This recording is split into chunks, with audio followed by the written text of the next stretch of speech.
Everyone, welcome to my channel Management की पाठशाला. Today we are going to discuss type of appraisal. So in contents we are going to discuss here economic appraisal, market appraisal, financial appraisal, project cost estimation, and at the last working capital requirement. First we will discuss economic appraisal. Economic appraisal hereafter referred to simply as appraisal. It means that economic appraisal is appraisal where it is about getting a good deal from public expenditure. It means that whatever the public are expending, from there we are getting a good deal. It means we are getting a maximum profit. यहाँ पर economic appraisal में हम यहाँ देखते हैं simply एक appraisal है. Appraisal का मतलब होता है हम किसी चीज़ को अप्रेज करते हैं, और यहाँ पर जो भी हम एक्सपेंडिचर करते हैं या लोग जो भी एक्सपेंडिचर करते हैं, लोग जो भी खर्च करते हैं, उससे कंपनी को बहुत ज़्यादा फ़ायदा होता है और ये बहुत ही अच्छी डील होती है कंपनी के लिए. इट इज़ ए की tool for achieving value of money. और यहाँ जो वैल्यू होती है यानी कंपनी की जो यहाँ वैल्यू होती है, यहाँ से जो एक टूल यानी कि एक जो इंस्ट्रूमेंट हमारे पास होता है, यहाँ पर हम उसे जो डील करते हैं वो देखते हैं वैल्यू फॉर मनी, यानी मनी के टर्म्स में हम लोग वहाँ पर उसे अप्रेज करते हैं, यानी उसे हम बढ़ाते हैं. And satisfying public accountability requirements. और पब्लिक की जो रिक्वायरमेंट्स है, पब्लिक की जो नीड है, पब्लिक की जो वांट्स है, पब्लिक की जो डिमांड है, उसको हम लोग सेटिस्फाई करते हैं. It is a systematic process for examining alternative use of resources. ये एक सिस्टमेटिक प्रोसेस यानी सिस्टम के थ्रू एक प्रोसेस है, एक वे है, एक प्रोसेस है, एक वे है जिसको कि हम लोग यहाँ पर कंसीडर करते हैं, और यहाँ पर हम अल्टरनेटिव रिसोर्सेज को भी देखते हैं, यानी हमारे जो अल्टरनेट सॉल्यूशंस है यानी दूसरे कोई सॉल्यूशन है उसे भी हम एग्जामिन करते हैं ताकि उसका यूज़ हम रिसोर्स के थ्रू या रिसोर्स के मीडियम में कर सकें. Focusing on assessment of needs. हम यहाँ पर नीड्स को भी असेस करते हैं, यानी नीड्स पर भी हम फोकस करते हैं कि लोगों की रिक्वायरमेंट्स क्या है, लोगों की नीड्स क्या है, लोगों की ज़रूरत क्या है, और फिर उसके अकॉर्डिंग हम प्रोडक्ट्स को मार्केट में लाते हैं या कि फिर हम सेल करते हैं. असेसमेंट ऑफ नीड्स, उनकी ज़रूरत क्या है, ऑब्जेक्टिव्स, हमारा लक्ष्य क्या है, ऑप्शंस, इसमें क्या क्या और ऑप्शंस अवेलेबल हैं, कॉस्ट, उसकी कॉस्ट क्या है, बेनिफिट्स, उसमें क्या लाभ है, उसके क्या क्या बेनिफिट्स है, रिस्क, उसमें क्या डेंजर है, क्या क्या रिस्क हैं उसमें, फंडिंग, हमारी सोर्स ऑफ फंडिंग क्या है, अकॉर्डेबिलिटी, हमारी अकॉर्डेबिलिटी क्या है, and other factors relevant to decision. या हमारे और भी अदर फैक्टर्स यानी हमारे और भी दूसरे फैक्टर्स जो हमारे डिसीजन मेकिंग में बहुत ही अच्छे हमारे डिसीजन मेकिंग में हेल्प कर सकते हैं और वो हमारी फ्रूटफुल डिसीजन हो. Appraisal is design to assist in defining problems. ये डिज़ाइन किया जाता है ताकि हम प्रॉब्लम को डिफाइन कर सके, यानी प्रॉब्लम को हम एराइज कर सके, प्रॉब्लम को हम देख सके, and finding solutions that offer the best value for money. और हम उसका सॉल्यूशंस खोजते हैं, यानी उसके हम आंसर्स खोजते हैं ताकि हमें उस बेस्ट पैसा मिले, हमारी मनी की जो वैल्यू है यानी उस प्रोडक्ट की जो वैल्यू है वो हमें बेस्ट वैल्यू मिले, जिसे कि हम VFM के थ्रू भी डिनोट करते हैं. वैल्यू फॉर मनी को हम लोग VFM भी बोलते हैं. A way of thinking expenditure proposals through right from the emergence of the need of for a policy. हम जो रास्ता इम्प्लीमेंट करते हैं या जो हम सोचते हैं कि हमारे एक्सपेंडिचर प्रपोजल यानी हम जो स्पेंड कर रहे हैं यानी हम जो खर्च कर रहे हैं उसका किस तरीके का प्रपोजल होगा, वो किस तरीके उसमें किस तरीके की गाइडलाइंस होगी. Through right from the emergence of the need for a policy. उस पॉलिसी की नीड क्या है, यानी वो अगर रूल्स हम ला रहे हैं तो उस रूल्स की नीड क्या है, उस रूल्स की रिक्वायरमेंट्स क्या है, प्रोग्राम और प्रोजेक्ट. Until it's implementation. जब तक कि हम उसे इम्प्लीमेंट नहीं कर लेते हैं तब तक हम उसे देखते हैं और फिर हमें लगता है कि वो प्रोजेक्ट अगर सही है, हमारे यूज़ के लिए है, उससे हम काफ़ी हैवी रेवेन्यू जनरेट कर सकते हैं, तो फिर हम उसे इम्प्लीमेंट कर देते हैं. The established vehicle for planning and approving public expenditure policies, programme and projects. हम यहाँ पर हमारी जो प्लानिंग होती है या कि फिर हमारी अप्रूवल होती है, यानी अगर हमारी प्लानिंग सटीक होती है तो फिर हम अप्रूव करते हैं उस प्लानिंग को कि इसके अकॉर्डिंग, इस प्लानिंग के अकॉर्डिंग हम अपनी पॉलिसीज़ को चेंज करेंगे या हम अपनी पॉलिसीज़ को लाएंगे, उसके अकॉर्डिंग हम प्रोग्राम्स को बनाएंगे और उसके साथ साथ हम प्रोजेक्ट्स बनाएंगे और फिर उस प्रोजेक्ट्स को हम इम्प्लीमेंट करेंगे ताकि हम मैक्सिमम रेवेन्यू उस पार्टिकुलर प्रोजेक्ट से जनरेट कर पाएँ. Next, good appraisal leads to better decisions and VFM. Good appraisal यानी अच्छा अप्रेजल जो है हमें ये दिखाता है, ये हमें आगे चल के ये ले जाता है कि हम अच्छा डिसीजंस वहाँ से ले सकते हैं या कि हमारी मनी की जो वैल्यू है वो ज़्यादा हमारी बढ़ जाए. It facilitates good project management and good project evaluation. ये हमें एक अच्छा प्रोजेक्ट मैनेजमेंट और अच्छा प्रोजेक्ट इवैल्यूएशन को, ताकि हम प्रोजेक्ट को अच्छी तरीके से इवैल्यूएट कर सके, उस प्रोजेक्ट को अच्छी तरीके से मेज़र कर सके, उस प्रोजेक्ट को अच्छी तरीके से देख सके, इसकी फैसिलिटी हमें प्रोवाइड करता है। Appraisal is not optional. Appraisal जो कभी भी ऑप्शनल नहीं होता है। It is an essential part of good financial management. ये सबसे इंपॉर्टेंट पार्ट है, ये बहुत ही क्रूशियल पार्ट है फाइनेंशियल मैनेजमेंट के लिए। And it is vital to decision making and accountability. और साथ ही साथ ये डिसीजन मेकिंग के लिए सबसे वाइटल यानी मोस्ट इंपॉर्टेंट डिसीजन मेकिंग का ये काम करता है। इसके थ्रू हमें ये पता चलता है कि हम कितनी मनी को इन्वेस्ट करेंगे, और अगर हम जो इन्वेस्ट कर रहे हैं, जिस पोर्शन ऑफ मनी को हम इन्वेस्ट कर रहे हैं, उससे हमें आगे चल के ये नियर बाय फ्यूचर में हमें उससे कितना प्रॉफिट मिलने वाला है। Now its principle must be applied, और उसी प्रिंसिपल को हम अप्लाई करते हैं, यानी एप्लीकेशन करते हैं, यानी इम्प्लीमेंट करते हैं विद प्रोपोर्शनेट एफर्ट, और अपनी पूरी एफर्ट के साथ, यानी अपनी पूरी नॉलेज, स्किल्स, अपनी ओवरऑल डेवलपमेंट, इन सारी चीज़ को हम लोग यूज़ करते हैं, अपनी पूरी स्ट्रैटेजी उसे हम इम्प्लीमेंट करते हैं। टू ऑल स्पेंडिंग डिसीजंस, क्या हमारी स्पेंडिंग डिसीजंस क्या होगी, यानी हमारे खर्च करने का डिसीजन क्या होगा, किस अकॉर्डिंग हम खर्च करेंगे, इंक्लूडिंग स्मॉल एक्सपेंडिचर, और साथ ही साथ हम छोटे छोटे एक्सपेंडिचर जो करेंगे, छोटे छोटे जो खर्च करेंगे, उसे भी हम इंक्लूड करेंगे। There is a role of for narrower appraisal. यहाँ पर नैरोअर अप्रेजल जो है उसका भी बहुत बड़ा इंपॉर्टेंट रोल होता है। For example of the commercial और financial impact over a particular public body, यानी इसके जो कमर्शियल यूज़ होते हैं या फाइनेंशियल इम्पैक्ट, यानी फाइनेंस का क्या असर पड़ेगा, हमारे पैसे का क्या असर पड़ेगा एक पर्टिकुलरली पब्लिक बॉडी के लिए। अगर हम एक पब्लिक के लिए कुछ एक्सपेंड कर रहे हैं, पब्लिक सेक्टर में अगर कुछ एक्सपेंडिचर कर रहे हैं, तो उसका क्या असर पड़ने वाला है वहाँ से भी कितनी प्रॉफिट जनरेट होगी। But these would generally supplement an appraisal from an I perspective. पर यहाँ पर जो हम लोग सप्लीमेंट का काम करते हैं, यानी एक स्ट्रैटेजी का काम करते हैं अप्रेजल का फॉर्म में, तो वो हमारी एनआई के पर्सपेक्टिव में हम लोग उसको देखते हैं। एनआई का फुल फॉर्म होता है नेशनल इनकम। नेशनल इनकम के पर्सपेक्टिव में हम देखते हैं कि इसका असर जो है नेशनल इनकम पर कितना पड़ने वाला है। They should not generally be conducted instead of it, और इसे हम जस्ट कंडक्ट नहीं कर सकते, यानी इसी तरीके से हम प्रोसेस को इम्प्लीमेंट नहीं कर सकते। A method of capital budgeting that makes use of discounted cash flow, ये एक मेथड है कैपिटल बस्टिंग का दैट में, और ये जो है डिस्काउंटिंग कैश फ्लो हमारा टेक्निक्स है, उसको भी हम लोग फॉलो करते हैं to determine a preferred investment, ताकि हम ये डिटरमाइन कर सकें, ताकि हम ये देख सकें कि हमारी जो इन्वेस्टमेंट है हम किस तरह की इन्वेस्टमेंट को प्रेफर करें, हम किस तरह की इन्वेस्टमेंट को प्रेफरेंस दें। इस तरह इन सारी चीज़ों को भी हम लोग यहाँ पर फोकस करते हैं। However instead of using annual projected cash flow in the analysis, और यहाँ पर हम लोग एनुअल कैश फ्लो जो है हमारा सालाना, हमारा कैश फ्लो क्या है, यानी कैश इनफ्लो और कैश आउटफ्लो, हम लोग इनके थ्रू भी हम लोग एग्जामिन करते हैं, या इसके थ्रू भी हम लोग एनालिसिस करते हैं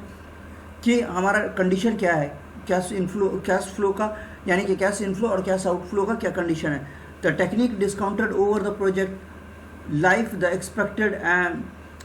एनुअल इकोनॉमिक कॉस्ट, यहाँ जो हम टेक्निक इम्प्लीमेंट कर रहे हैं वो डिस्काउंटेड टेक्निक्स इम्प्लीमेंट करेंगे, और ये भी हम देखेंगे प्रोजेक्ट की लाइफ कितनी है, प्रोजेक्ट कितने दिनों तक हमारा रहेगा, या उस प्रोजेक्ट से हम कितने दिनों तक प्रॉफिट अर्न कर सकते हैं या प्रॉफिट जनरेट कर सकते हैं। एनुअल इकोनॉमिक कॉस्ट, हमारी एनुअली कॉस्ट कितनी आएगी उस प्रोजेक्ट को हैंडल करने पे। एंड इकोनॉमिक बेनिफिट्स, और इससे हमें बेनिफिट क्या है, यानी इससे हमें फ़ायदा क्या होने वाला है, हम जो आज इन्वेस्टमेंट कर रहे हैं। It is mainly use in the assessment of governmental और क्वासी गवर्नमेंटल प्रोजेक्ट्स, और ये ज़्यादातर गवर्नमेंटल या क्वासी गवर्नमेंटल प्रोजेक्ट्स होते हैं, such as road, railway and port developments, यानी रोड जो है रोड कंस्ट्रक्शन ऑफ रोड्स होता है, या कि फिर रेलवे होती है उसकी मैन्युफैक्चरिंग ऑफ द उसकी रेलवे के कोचेस की जो मैन्युफैक्चरिंग होती है, या उसकी इंजन्स की जो मैन्युफैक्चरिंग होती है, इसको देखा जाता है। And port developments, specially ship ports की जो डेवलपमेंट है उसको भी देखा जाता है यहाँ पर। Now we are going to discuss market appraisal. अब हम यहाँ पर डिस्कस करने वाले हैं मार्केट अप्रेजल के बारे में। A market appraisal is a form for an assessment और an evaluation that is done by some authorised.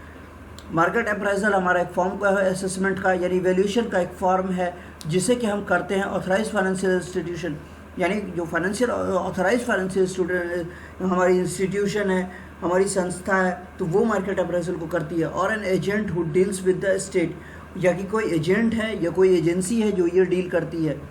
Market की स्टडी करने के लिए, मार्केट की सर्वे करने के लिए। They can recommend the various ways in which the products that are being manufactured, और ये रिकमेंड करते हैं हमें कई तरह के रास्ते या कई सारे वेज जो होते हैं उनको रिकमेंड करते हैं कि हम प्रोडक्ट्स की मैन्युफैक्चरिंग किस तरीके से करें, and which are being sold, और हम कब बेचें प्रोडक्ट्स को, किस रेशियो में बेचें, कहाँ बेचें, ये सारी चीज़ हम लोग मार्केट सर्वे मेथड यानी मार्केट अप्रेजल के थ्रू हम लोग यहाँ पर देखते हैं। Its value is realised in the best possible way, और इसकी वैल्यू को जो रियलाइज़ किया जाता है वो सबसे बेस्ट पॉसिबल वे जो होता है जहाँ से हम ये जानते हैं कि हमें सबसे ज़्यादा प्रॉफिट हो, सबसे ज़्यादा हमारी प्रॉफिट की मैक्सिमाइजेशन हो, हमारी वेल्थ मैक्सिमाइजेशन हो। तो इसके अकॉर्डिंग हम यहाँ पर वो उसकी वैल्यूज़ को पुट करते हैं। And is also price at its best in a given time scale, और हमारी जो टाइम स्केल है यानी हमारी जो टाइम पीरियड है, हमारी जो टाइम लिमिटेशन है, उसके अकॉर्डिंग हम ये भी देखते हैं हमारी प्राइस जो है या हमारी जो प्राइस, हम जो प्राइस प्रोडक्ट की जो प्राइसिंग करते हैं वो हम किस तरीके से कर रहे हैं। The market appraisal thus refers to that formal assessment, और मार्केट अप्रेजल जो हमारा ये फॉर्मल असेसमेंट है ये जस्ट फॉर्मल तरीके से किया जाता है। In general a market appraisal is something that one gets when one the owner of a property would ask their agent about what is the total worth of their property। Market appraisal जो है हम लोग formally assess करते हैं यानी formal तरीके से assess करते हैं। In a general market appraisal एक चीज़ है one gets when the buyer, जब प्रॉपर्टी का बायर जो है किसी एजेंट से पूछता है कि अभी उसकी प्रॉपर्टी की क्या वैल्यू है, क्योंकि वो जो एसेसर है मार्केट के अंदर जो एजेंट्स है यानी जो एसेसर है उसे हम इंटरमीडिएट भी बोल सकते हैं, वो ये रोल प्ले करता है कि उससे हम ये पूछ सकते हैं, ये एक ऑनर जो है प्रॉपर्टी का वो पूछ सकता है उसकी प्रॉपर्टी की क्या वैल्यू है, क्योंकि वो एसेस कर सकता है उसकी प्रॉपर्टी को, क्योंकि उसके पास इस तरह का इंस्ट्रूमेंट्स है या वो मार्केट में दिन रात रहता है, तो उससे इस बात का पता चल जाता है कि उसकी प्रॉपर्टी की वैल्यू क्या है। Thus, the market appraisal is a kind of advice given by the agent। Market appraisal जो है एक एडवाइस देने का काम करता है, एक एजेंट है जो एडवाइस देने का काम करता है, और वो एडवाइस जो है वो ऑनर का जो प्रॉपर्टी का जो ऑनर है उसको वो एडवाइस देता है कि उसकी वैल्यू अभी क्या है। This advice that the property by the state is generally in quite अप्रॉक्सिमिटी of the actual value of the property, और वो एडवाइस देता है कि उसकी एक्चुअल प्रॉपर्टी की जो कॉस्ट है वो अभी कितनी है और मार्केट में उसका करंट रेट क्या चल रहा है। ऑल्सो द प्राइसिंग में very depending upon the direction in which the market is moving, और प्राइस जो है वो प्राइसिंग जो है यानी वैल्यू जो है उस प्रॉपर्टी की वो ये डिपेंड करता है हमारे मार्केट के मूवमेंट पे, यानी जिस तरीके का मार्केट का मूवमेंट है हमारा तो उस प्रॉपर्टी की कॉस्ट या उस पार्टिकुलरली रियल स्टेट की कॉस्ट जो है वो इंक्रीज या डिक्रीज करती है। Next, factors in market appraisal. अब हम यहाँ पर डिस्कस करेंगे इसके क्या क्या फैक्टर्स हैं मार्केट अप्रेजल के। Now since that the market appraisal would be carefully taken into account as it would play a significant role in pricing is set. यहाँ पर मार्केट अप्रेजल में हम बहुत ही केयरफुली, हम बहुत ही सावधानी पूर्वक देखते हैं, और यहाँ पर जो रोल प्ले किया जाता है रियल स्टेट का या किसी भी स्टेट का या प्रॉपर्टी का, तो उसे ये देखा जाता है उसकी वैल्यूज़ की क्या कंडीशन है, अभी करंट में उसकी क्या वैल्यू है। Here are a few factors that you must take into consideration before going to market appraisal। यहाँ पर कई सारे टर्म्स एंड कंडीशंस दिए होते हैं जिसे कि हम देखते हैं, कंसीडर करते हैं मार्केट अप्रेजल को स्टडी करने से पहले या मार्केट अप्रेजल को स्टार्ट करने से पहले। The first thing that should be taken into consideration is that whether there are fundamental sales force as well as the distribution network in the unit itself।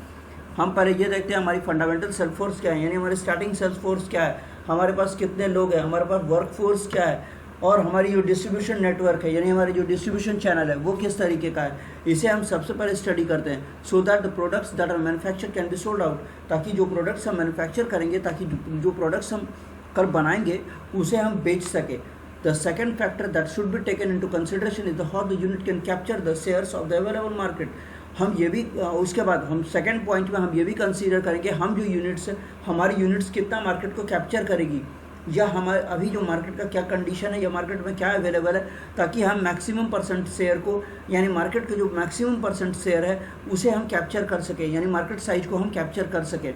Now the next thing is that if the desired price point is set for every individual product then will the units be able to sell those product. हम यहाँ पर desired price point जो है यानी हमें price point जो है यानी प्राइस का जो पैरामीटर है, प्राइस जो हम सेट जो करते हैं, और एक इंडिविजुअल प्रोडक्ट यानी एक यूनिट की जो प्रोडक्ट है उसको हम कंसीडर करते हैं, और ये देखते हैं कि अगर हम ये प्राइस एक पर्टिकुलर प्राइस रेंज रखें तो हमारा प्रोडक्ट कितना सेल होगा, क्योंकि हमारी जो प्राइसिंग है वो हमें ये डिसाइड करेगी, वही डिसाइड करेगा हमारे प्रोडक्ट की सेलिंग किस तरीके से होगी। क्योंकि अगर हम अगर नॉर्मल प्राइस रखेंगे तो ऑब्वियसली है कि हमें उससे फ़ायदा होने वाला है, हमारे प्रोडक्ट्स ज़्यादा से ज़्यादा मार्केट्स के अंदर सेल होंगे। Next, another factor that should be considered is that to analyse the market of whether it is a sizeable potential market. दूसरा फैक्टर जो है, दूसरे फैक्टर को हम कंसीडर करते हैं, हम पहले मार्केट को एनालाइज करते हैं, मार्केट की एनालिसिस करते हैं कि मार्केट की साइज़ क्या है, यानी मार्केट की जो पोटेंशियल साइज है वो क्या है, कितने अमाउंट तक के लोग प्रोडक्ट्स को परचेज कर सकते हैं, या लोग किस तरीके के प्रोडक्ट को प्रेफर करते हैं, उनकी इनकम कैपेसिटी किस तरह की है, इन तमाम चीज़ों को हम लोग यहाँ पर देखते हैं। And what are the various marketing strategies, और हम क्या क्या मार्केटिंग स्ट्रैटेजीज को इम्प्लीमेंट करेंगे जिसका फ़ायदा हमें आगे चलकर होगा, या हमें वहाँ के मार्केट से ज़्यादा प्रॉफिट जनरेट हम कर पाएँ। That would be the most suitable and that are set by the unit itself, ताकि हम एक बेस्ट सूटेबल प्राइस रखें, और वो इस तरीके का प्राइस रखें ताकि वो यूनिट में भी सेट हो, यानी एक पीस में भी सेट हो, और साथ ही साथ हमारे जो प्रोडक्शन है वो तो इंक्रीज़ हो ही हो, साथ ही साथ हमारी जो सेलिंग है वो भी इंक्रीज़ करें। The next factors that should be taken into consideration are whether the products that are to be marketed, हम किस तरह की प्रोडक्ट्स की मार्केटिंग कर रहे हैं, हम किस तरह की प्रोडक्ट्स को डिलीवर कर रहे हैं, be delivered by the units, हम जो यूनिट्स डिलीवर कर रहे हैं, पीसेस को जो हम डिलीवर कर रहे हैं, हम जो प्रोडक्ट्स डिलीवर कर रहे हैं वो किस तरीके से डिलीवर कर रहे हैं, for those resources from where that is to be deployed, हम इस, और हमारे सोर्स क्या हैं, हमारे रिटेलर्स कौन है, हमारे होलसेलर कौन है, हमारे एजेंट्स कौन है, ताकि जो भी प्रोडक्ट हम मैन्युफैक्चर कर रहे हैं वो हमारा डिप्लॉय हो जाए, यानी वो हमारा सोल्ड आउट हो जाए, हमारे सारे के सारे प्रोडक्ट्स बिक जाए। Next, and at the last factors that should be taken into consideration are that after selling के बाद the value of the return on investment obtained, हम कितनी वैल्यू को ऑब्टेन कर रहे हैं, यानी कि हमारा जो रिटर्न है, जो भी हमने इन्वेस्ट किया है अपने प्रोडक्ट्स में या हमने अपनी मैन्युफैक्चरिंग करने में, तो हमें रिटर्न कितना आ रहा है, उसके बदले हमें प्रॉफिट आ रहा है या लॉस आ रहा है या नो प्रॉफिट नो लॉस आ रहा है, तो उस रेशियो में जो हमारी रिटर्न आ रही है, हमें जो वो पैसा वापस हो रहा है तो वो किस रेशियो में हो रहा है। Will it be able to cover up for the cost of the loan और द इक्विटी, क्या हम लोन जो लिए हैं क्या वो कवर अप कर रहे हैं, क्या हम लोन की अमाउंट को रिपे कर सकते हैं, या कि हमारा जो ऑनर्स कैपिटल है, इक्विटी को हम ऑनर्स कैपिटल बोलते हैं, या ऑनर ने अपने कैपिटल को जो इन्वेस्ट किया, अपना पैसा जो उसने इन्वेस्ट किया है, क्या वो रिकवर कर पा रहा है। And on top of it after covering up for the loans, और सबसे ऊपर हम ये देखते हैं हम जो लोन को कवर अप कर रहे हैं, will it be able to fair amount of share, क्या ये फेयर अमाउंट है, क्या ये सही अमाउंट है, क्या आगे चलकर हम इसी अमाउंट को रख सकते हैं। The further sustainable operations will be carried out, ताकि हम मार्केट में इसी तरीके से ऑपरेशन को जनरेट करें, या इसी तरीके से मार्केट में हम सस्टेन कर सके, आगे चलकर भी हम सस्टेन कर सके, अगर इस तरह की हम प्राइसिंग की स्ट्रैटेजी को इम्प्लीमेंट करते हैं। Now importance of market appraisal, अब हम यहाँ पर इसकी इम्पॉर्टेंस को डिस्कस करेंगे। The market appraisal holds quite on importance in the marketing field, some of it as follows, कुछ मार्केटिंग स्ट्रैटेजीज यहाँ पर दिए गए हैं, या कुछ मार्केटिंग अप्रेजल यहाँ पर दिए गए जिसको कि हम लोग फॉलो करते हैं। The market appraisal make sure of the fact that they are the project which is in the focus has a sales force, हम मार्केट अप्रेजल में हम ये श्योर हो जाते हैं, हम ये कॉन्फिडेंट हो जाते हैं कि हम जिस प्रोजेक्ट पर काम कर रहे हैं तो वहाँ पर हमारा सेल्स फोर्स क्या है, क्या वो कॉम्पिटेंट इनफ है, विच इज़ कॉम्पिटेंट इनफ, क्या वो कॉम्पिटेंट इनफ है, क्या वो स्किल्डफुल है, क्या उसके पास इतने स्किल्ड है कि वो सारे का सारा पोटेंशियल यूज़ कर सके, ये सारी की सारी स्ट्रैटेजीज यूज़ कर सके मार्केट के अंदर। And also it helps in analysing the distribution network, और हमें ये एनालिसिस करने में भी ये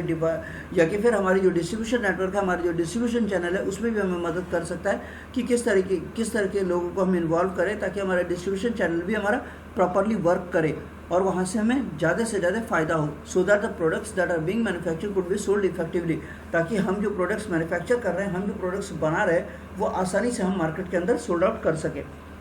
The other importance of the market appraisal is that with the help of it, the products can be easily sold out at such price point.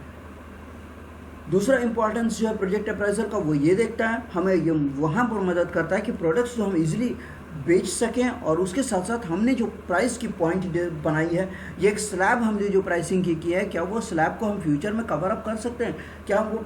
Future में भी उस प्राइस रेंज को रख सकते हैं, ताकि हमने जो लोन लिया है वेरियस मोड से, चाहे हमने बैंक से लोन लिया है या NBFCs non banking financial corporation से, या किसी मोड से हमने जो लोन लिया है, क्या हम उसे रिपे कर सकते हैं कल आगे चल के। तो इन सारी बातों को भी हम यहाँ ध्यान रखते हैं, और अपनी प्राइसिंग की जो स्ट्रैटेजी है हम वहाँ पर इस तरह की प्राइसिंग स्ट्रैटेजी को भी हम फॉलो करते हैं। And also it checks out whether after the loans has been settle down, और हम ये भी चेक करते हैं कि हम कितने दिनों में या कितने दिनों के बाद लोन की अमाउंट को जो है सेटल कर सकते हैं, यानी हम लोन को रीपे कर सकते हैं। Do still have enough money after the loan has been serviced, क्या हमारे पास इतना पैसा अभी भी है, क्या हमारे पास इनफ पैसा है, यानी हमारे पास अच्छा अमाउंट है, लोन जब हम लोन को रीपे कर देते हैं, लोन की सर्विस को हम रीपे कर देते हैं, क्या उसके बाद हमारे पास इतना पैसा है कि हम बिजनेस को अच्छी तरीके से रन कर सकते हैं? The units even have enough of the surplus, क्या हमारे पास सरप्लस अमाउंट भी है, यानी एक्स्ट्रा अमाउंट भी है हमारे पास, so that the further sustainable operations can be carry out, ताकि आगे चलकर हम जो ऑपरेशन करें, यानी आगे चलकर हम जो प्रोडक्ट्स की मैन्युफैक्चरिंग करें या प्रोडक्ट्स की जो हम डिलीवरी करें, वो हमारा इफेक्टिव वे में यानी अच्छे वे में हमारा, और वो ये जो हमारी बिजनेस ऑपरेशन है ये हमेशा आगे चलती रहे। Next, also market appraisal ensures a potential market that can be met by the units total capacity of the production. हम यहाँ पर ये भी देखते हैं, मार्केट अप्रेजल को हम यहाँ पर देखते हैं, यही हम ये इंश्योर करते हैं, या पोटेंशियल मार्केट को हम ये देखते हैं कि क्या हम आगे चलकर जो पोटेंशियलिटी है, या आगे चलकर हमने जो अपना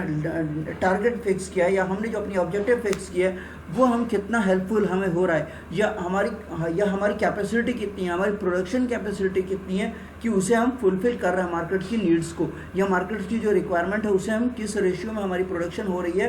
ताकि हम उसे फुलफिल भी कर पाएँ।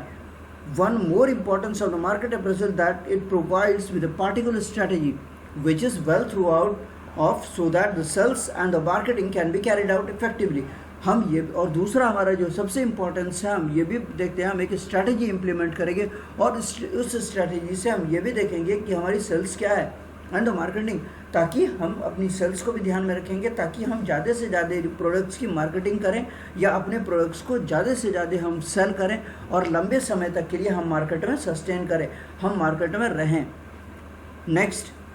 thus a market appraisal consists of generally those recommendations that are made by the agents। और मार्केट अप्रेजल का जो सबसे एक और रिकमेंडेशन है, एक और जो डिसीजंस है जो लिया जाता है, जो हमारे एजेंट्स हैं वो बनाते हैं, ये कि हमारी जो स्ट्रैटेजी है वो क्वाइट इफेक्टिव होनी चाहिए, यानी बहुत ही अच्छी होनी चाहिए when facing A competitive market, क्योंकि हमारे मार्केट में कॉम्पिटिटर पहले से बैठे हुए हैं, तो हमें अपने प्रोडक्ट्स में या हमें अपनी प्राइसिंग में या हम अपनी क्वालिटीज़ में या कि हम अपने फीचर्स में इस तरह की चीज़ों को ऐड करना होगा, या हमें इतना प्रूव करना होगा अपने आप को कि हम उस कॉम्पिटिटिव मार्केट में अपने आप को सस्टेन कर सकें और अपने कॉम्पिटिटर को कम्पीट कर सकें, या कि फिर उन्हें हम बाहर का रास्ता दिखा दें और हम उस मार्केट में बैठें और मार्केट पे लीड करें। नाउ फाइनेंशियल अप्रेजल, अब हम यहाँ पर फाइनेंशियल अप्रेजल के बारे में डिस्कस करेंगे कि फाइनेंशियल अप्रेजल क्या है। Financial appraisal is a method used to evaluate the viability of a proposed project by assessing the value of net cash flow. Financial appraisal एक मेथड है जिसका कि यूज़ हम करते हैं इवैल्यूएशन के लिए, हम इवैल्यूएट करते हैं, हम कैलकुलेट करते हैं कि हमारी जो प्रपोज प्रोजेक्ट है, यानी हमारी जो प्रोजेक्ट है उसकी वैल्यू कितनी हो रही है, by assessing the value of net cash flow. हम वहाँ पर एसेस करते हैं कि हमारी नेट कैश फ्लो की वैल्यू कितनी है, that result from its implementation, ताकि हम जो इम्प्लीमेंट करें उस प्रोजेक्ट को, ताकि हम जो फाइनेंस को इम्प्लीमेंट करें या उस प्रोजेक्ट में फाइनेंस को इन्वेस्ट करें, तो वो किस रेशियो में करें, क्या वो सही है या नहीं है। A financial appraiser essentially views investment decisions from the perspective of the organisation taking the investment. Financial appraiser बहुत सारे चीज़ों में एसेंशियली व्यूज़, हम एसेंशियली यानी इम्पॉर्टेंट तरीके से हम व्यू करते हैं, देखते हैं कि हमने जो इन्वेस्टमेंट डिसीजन लिया है, हमने जो इन्वेस्ट करने का डिसीजन लिया है, ऑर्गेनाइजेशन पॉइंट ऑफ व्यू वो हमारा कितना फ्रूटफुल होने वाला है उस पर्टिकुलरली इन्वेस्टमेंट को लेकर। हम जो इन्वेस्ट कर रहे हैं क्या उस प्रोजेक्ट से हमें आगे चलकर क्या क्या फ़ायदा होने वाला है, या किस रेशियो में हमें फ़ायदा होने वाला है, कितना हमारी ऑर्गेनाइजेशन को फ़ायदा होने वाला है। The use of financial evaluation technique, financial evaluation की यानी फाइनेंशियल मेजरमेंट की जो टेक्निक है उसकी यूज़ को हम यहाँ देखेंगे। To determine which of the range of possible alternatives is preferred, हम किस रेंज तक, हम कितने रेंज तक जो है अल्टरनेटिव्स यानी दूसरे बेस को या दूसरी चीज़ों को हम प्रेफर कर सकते हैं। Financial appraisal usually refers to the use of discounted cash flow techniques. हम ये भी फाइनेंशियल अप्रेजल में ये भी देखते हैं, ये भी हम रेफर करते हैं कि हम डिस्काउंटेड कैश फ्लो टेक्निक्स को कितना प्रेफर कर रहे हैं, हम उसे कितना इम्प्लीमेंट कर रहे हैं। But it may also be employed to any other approaches, हम इसके अलावा कोई दूसरे अप्रोचेज को भी इसमें इम्प्लीमेंट कर सकते हैं। Use to assess a business problem in financial terms, ताकि हम ये भी एसेस कर सकें कि हमारी बिजनेस प्रॉब्लम्स क्या क्या आ रही है। अगर हम उस प्रोजेक्ट को कंसीडर कर रहे हैं या उस प्रोजेक्ट को हम प्रेफर कर रहे हैं तो हमारी प्रॉब्लम्स क्या क्या आ रही है आगे चलकर। और वो भी फाइनेंशियल टर्म में, कहीं हमें कोई फाइनेंशियली को कहीं प्रॉब्लम नहीं आ रही। सच एज रेशियो एनालिसिस, हम रेशियो को भी देखते हैं। हमारी जो इनकम कैश फ्लो की रेशियो है, यानी कि हमारी जो cash inflow and cash outflow की जो रेशियो है, उसे भी हम प्रेफर करते हैं। प्रॉफिटेबिलिटी इंडेक्स, हमारी जो प्रॉफिटेबिलिटी इंडेक्स है, यानी प्रॉफिट का जो हमारा रेशियो है, या प्रॉफिट शेयरिंग रेशियो है, उसे भी हम कंसीडर करते हैं। उस प्रोजेक्ट से हमें आगे चलकर क्या क्या प्रॉफिट होने वाली है, या हमारा प्रॉफिट का जो रेशियो है, प्रॉफिट की जो परसेंटेज है, वो किस रिगार्डिंग होगी या किस रेशियो के अकॉर्डिंग होगी। और रिस्क एनालिसिस, हम ये भी देखेंगे अपनी रिस्क को लेकर, यानी यहाँ पर जब भी रिस्क की बात की गई है तो मैं हमेशा फाइनेंशियल रिस्क की बात करूँगा। फाइनेंशियली हमें कौन कौन से रिस्क आएंगे या कौन कौन सी प्रॉब्लम्स आएगी, और उसका सॉर्ट आउट हम या उसकी सॉल्यूशंस हम किस तरह से कर पाएंगे। Financial appraisal is structured process of assessing the viability of a project. Financial appraisal जो है हमारा एक स्ट्रक्चर्ड प्रोसेस है जो हमें प्रोजेक्ट्स को वाइबर बनाता है, यानी प्रोजेक्ट्स को हमारा इफेक्टिव बनाता है। It includes calculating the feasibility of the project before committing resources to it. हम यहाँ पर जो अपनी फिजिबिलिटी है, यानी प्रोजेक्ट की जो हमारी जो फ्लेक्सिबिलिटी है, उसे भी हम देखते हैं वो प्रोजेक्ट हमारा किस तरीके का है, ताकि हम रिसोर्स को जो कमिट करेंगे, यानी हम चाहे ह्यूमन रिसोर्स की बात करें, फाइनेंशियल रिसोर्स की बात करें, पर यहाँ पर हम फाइनेंशियल रिसोर्स की बात करेंगे। तो फाइनेंशियल रिसोर्स की जो हम कमिटमेंट करेंगे कि इतना एक पर्टिकुलर अमाउंट जो है उस पर्टिकुलर प्रोजेक्ट के लिए हम कमिट करेंगे, तो इन सारी चीज़ों को हम पहले से देखेंगे और इसकी वेरी माइन्यूटली स्टडी करेंगे। It is a tool that company use for choosing the best project that could help him to attend their goal. और ये एक टूल है, ये एक हमारा एक इंस्ट्रूमेंट है, कंपनी उसे यूज़ करती है ताकि हम बेस्ट प्रोजेक्ट को कंसीडर करें और अपने गोल को जो है अटेन कर सकें, यानी अपने गोल को फुलफिल कर सकें, अपने ऑब्जेक्टिव को फुलफिल कर सकें। Project appraisal often involves making comparison between various options and this done by making use of any decision technique। Project appraisal जो हमारा है उसे जो हम इन्वॉल्व करते हैं, वहाँ पर हम कंपैरिजन करते हैं, यानी कंपेयर करते हैं कि हमारे पास जितने सारे ऑप्शन हैं उसके बीच द बेस्ट ऑप्शन जो है उसे हम कंसीडर करते हैं, यहाँ पर उसे हम इम्प्लीमेंट करते हैं। And this done by using of any decision technique. और हम यहाँ पर कई सारे हमारे डिसीजन टेक्निक है जिसमें कि हमें जिस डिसीजन टेक्निक को हमें लगता है, ये जो भी हमें टेक्निक्स लगता है, ये जो भी हमें वेज नज़र आता है, उसको हम प्रेफर करते हैं। और इकोनॉमिक अप्रेजल टेक्निक, या हमारी जो इकोनॉमिक अप्रेजल की जो टेक्निक है उसे भी हम यहाँ पर देखते हैं। Now project appraisal is a tool which is also use by companies to review the projects completed by it. Project appraisal एक हमारा टूल है, एक हमारा इंस्ट्रूमेंट है जिसे कंपनीज रिव्यू के लिए रखती है, और हम ये भी देखते हैं कि हमारी प्रोजेक्ट जो है कब तक कंप्लीट हो जाएगी। This is done to know the effect of each project on the company. और हम ये भी देखते हैं, ये इसलिए किया जाता है ताकि हम देखते हैं कि कोई भी एक भी प्रोजेक्ट जो कंपनी का है, या हर एक प्रोजेक्ट जो कंपनी का, उसका असर क्या होने वाला है, उस प्रोजेक्ट से हमें कितना फ़ायदा होने वाला है, उस प्रोजेक्ट से आगे चलकर हमें क्या क्या हमारी ऑर्गेनाइजेशन के ग्रोथ के लिए वो कितना हेल्पफुल होगा। This means that a project appraisal is done to no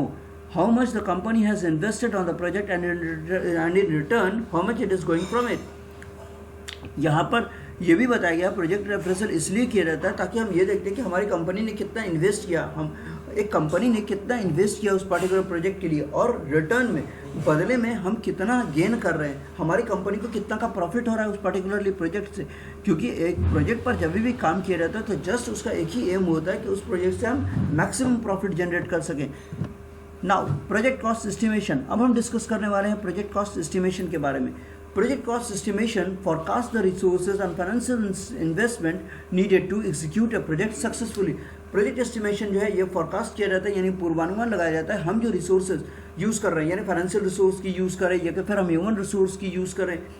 या कि फिर हम रॉ मटेरियल की रिसोर्स की यूज़ करें, एंड फाइनेंशियल इन्वेस्टमेंट, और जो फाइनेंशियली जो हम जो इन्वेस्ट कर रहे हैं उस पार्टिकुलरली प्रोजेक्ट को एग्जीक्यूट करने के लिए, उस पार्टिकुलरली प्रोजेक्ट को इम्प्लीमेंट करने के लिए सक्सेसफुली, ताकि हमें उसमें सक्सेस हो। The goal of the estimation is to identify all the cost associated with the project in order to create and accumulate budget and timeline. हमारा जो गोल होता है, एस्टिमेशन का गोल होता है, जो प्रोजेक्ट कॉस्ट की एस्टिमेशन होती है, क्योंकि एक पर्टिकुलर टाइम पीरियड के लिए हम कॉस्ट एस्टिमेट बनाते हैं, एक प्रोजेक्ट को एस्टिमेट करते हैं, प्रोजेक्टेड कॉस्ट एस्टिमेशन बनाते हैं, ताकि हमें कितना आगे चलकर कितना इन्वेस्ट करना है इस पर्टिकुलरली प्रोजेक्ट में, और हम कब तक एक टाइमलाइन, यानी कि टाइमलाइन का मतलब होता है एक डेडलाइन फिक्स करते हैं, एक पर्टिकुलर टाइम फिक्स करते हैं कि कब तक हमारी प्रोजेक्ट कंप्लीट हो जाएगी, और साथ ही साथ हम लोग एक एक्यूरेट बजट भी फिक्स करते हैं कि कितना बजट हमें आएगा, यानी उस पर्टिकुलरली प्रोजेक्ट के लिए कितना पैसा हमें लगने वाला है, तभी हम इस चीज़ को, इस प्रोजेक्ट को उसके अकॉर्डिंग हम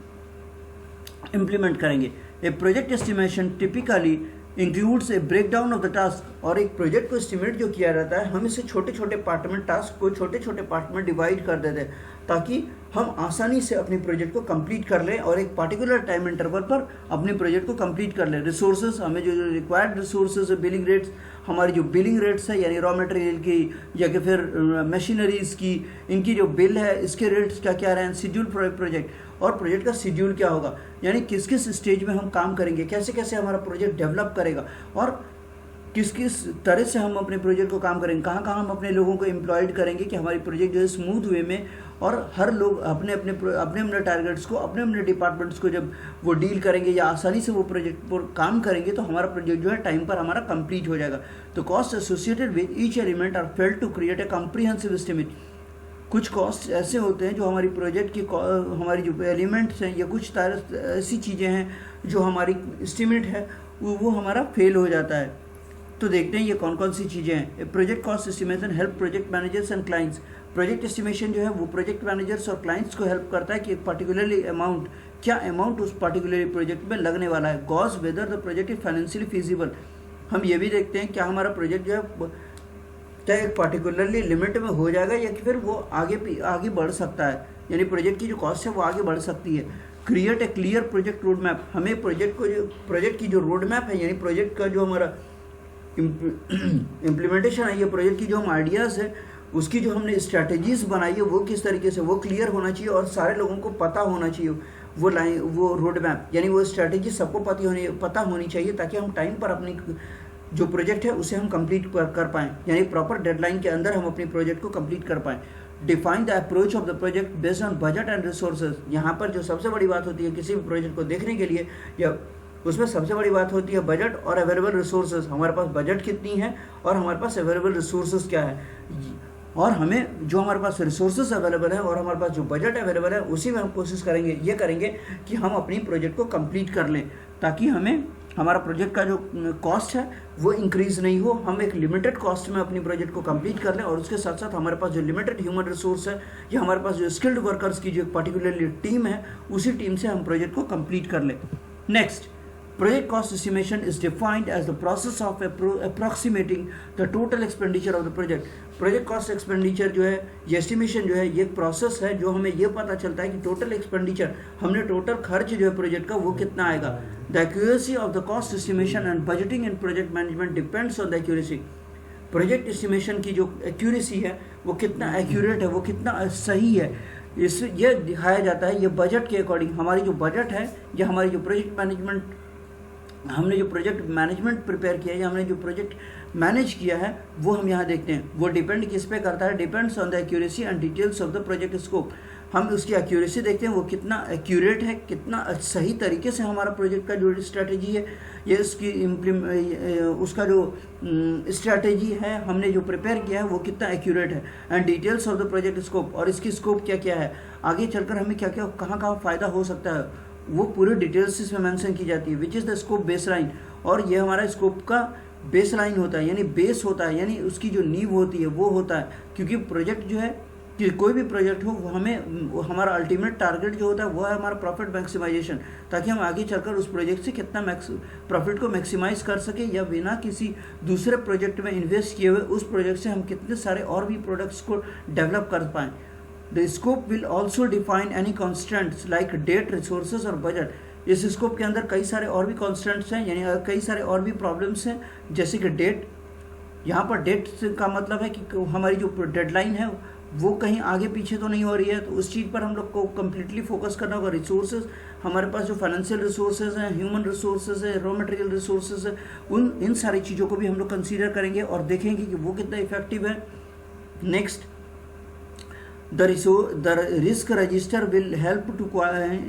to calculate estimate type of cost। हमारी जो रिस्क है उसे भी हम रजिस्टर करेंगे, उसे भी हम कैलकुलेट करेंगे कि हमारी कितनी रिस्क है, हम अपनी टाइप्स ऑफ कॉस्ट, कितने तरह के कॉस्ट हमें लगने वाले हैं, कहाँ कहाँ लगने वाले हैं, इसको भी हम देखेंगे। The expenses made behind the contingent action, हम जो एक्शन ले रहे हैं, हम जो प्रोजेक्ट्स पर काम कर रहे हैं, हम जो प्रोजेक्ट्स पर जो स्ट्रैटेजीज बना रहे हैं, उस वहाँ पर जो खर्च हो रहा है वो किस रेशियो में खर्च हो रहा है। And the expenses made to cope with risk, और हम जो पैसा खर्च कर रहे हैं वो किस रेशियो में हम पैसा खर्च कर रहे हैं, या और यह कि हम अपना पैसा जो है इस तरह जो हमारा रिस्क है उससे हम किस तरीके से बाहर आएँ, यानी जो भी हमारे प्रॉब्लम्स आ रहे हैं, जो भी हमारे हमें दिक्कतें आ रही है, तो हमारा हम वहाँ पर कितना खर्च करेंगे उस दिक्कतों से हम बाहर आ सके।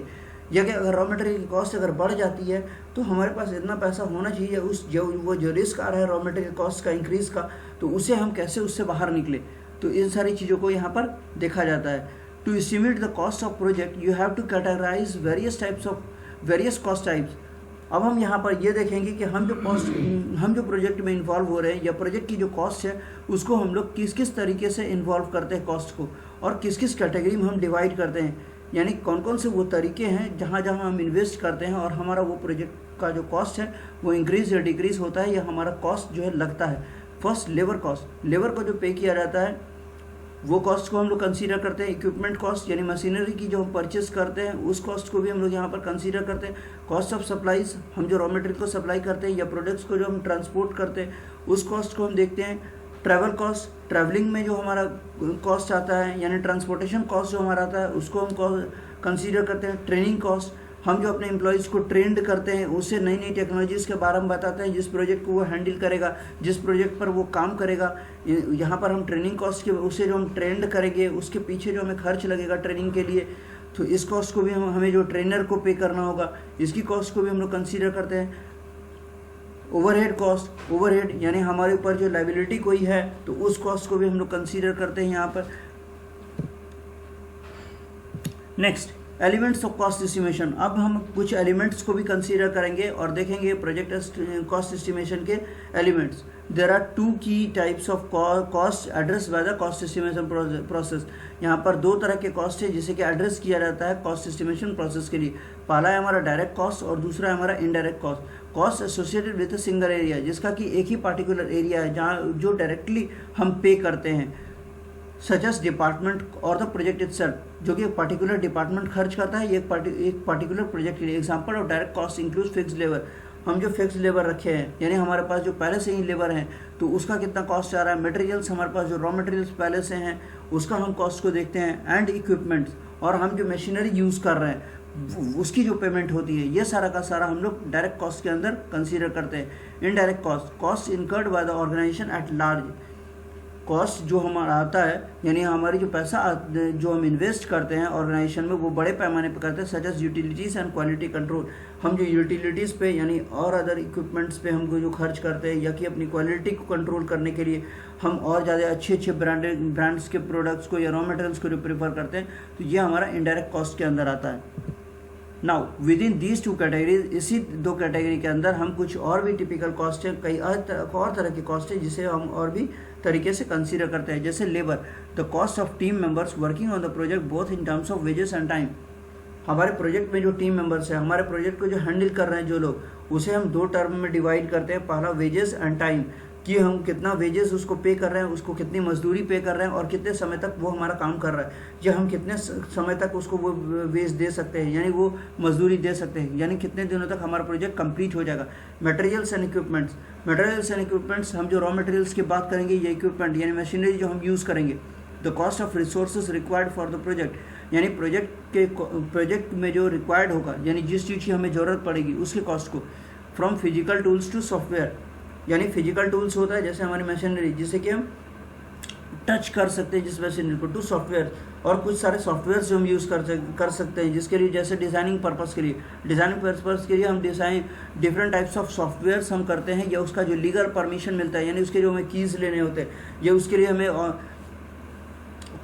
या डिफरेंट कंपनीज से जो हमें लाइसेंस लेना पड़ता है। तो इन सारे में जो हमें कॉस्ट खर्च होता है इस चीज़ को भी हम लोग कंसीडर करते हैं। Facilities, the cost of using any working spaces not owned by the organisation, और भी तरह के कॉस्ट जो वर्किंग एरिया में या वर्किंग स्पेस में आते हैं पर वो ऑर्गेनाइजेशन नहीं देख पाता, तो इन सारी ये उसकी वहाँ पर उस चीज़ की ज़रूरत पड़ती है, तो इन सारी चीज़ों को भी हम लोग कंसीडर करते हैं। Vendors, the cost of hiring third party vendors और कॉन्ट्रैक्टर्स, हम किसी प्रोजेक्ट के लिए अगर थर्ड पार्टी को यूज़ करते हैं यानी कहीं कोई तीसरे को यूज़ करते हैं या कोई वेंडर को यूज़ करते हैं या कि फिर कोई कॉन्ट्रैक्टर को इन्वॉल्व करते हैं ताकि हमारा प्रोजेक्ट जो है टाइम पर कंप्लीट हो, और वो एक एक्सपर्ट को हम हायर करते हैं ताकि वो हमारा प्रोजेक्ट को, या स्किल्ड वर्कर्स को हम हायर करते हैं ताकि हमारा प्रोजेक्ट जो वो जल्द से जल्द और टाइम पर हमारा कंप्लीट कर दे। Risk, the cost of any contingency plans implemented to reduce risk. Risk का मतलब होता है अगर कोई डेंजर आ गया, अगर कोई भी दिक्कतें आ गई तो हमारे पास कंटीजेंसी प्लान यानी उसका कोई सेकंड स्टेप या कोई प्लान भी हमारे पास रेडी होना चाहिए ताकि हम रिस्क को जो है मिनिमाइज़ कर सके और हमें वहाँ जो खर्च होगा तो उस पैसे को भी हम यहाँ पर कंसीडर करते हैं, या उसका जो कॉस्ट होगा उसे भी हम यहाँ पर कंसीडर करेंगे। Now working capital requirement. अब हम यहाँ पर वर्किंग कैपिटल रिक्वायरमेंट्स को देखेंगे कि in simple words, working capital can be described as the amount of money a firm would need to bridge the gap between its account payable and accounts receivable। Working capital का मतलब होता है, working capital requirement को हम इस तरीके से समझ सकते हैं, मनी जो एक फर्म को ज़रूरत होता है, जो एक गैप जो होता है यानी हमारे अकाउंट्स पेबल यानी हम कितना पे कर रहे हैं, हमारे ऑर्गेनाइजेशन से कितना पैसा बाहर जा रहा है, एंड अकाउंट्स रिसीवेबल हम कितना अकाउंट्स रिसीव कर रहे हैं यानी कितना पैसा हम ऑर्गेनाइजेशन के अंदर रिसीव कर रहे हैं यानी कितना पैसा हमारे वापस फिर हमारे ऑर्गेनाइजेशन के अंदर आ रहा है। तो इसके जो बीच का जो गैप है वो गैप को हम लोग वर्किंग कैपिटल बोलते हैं।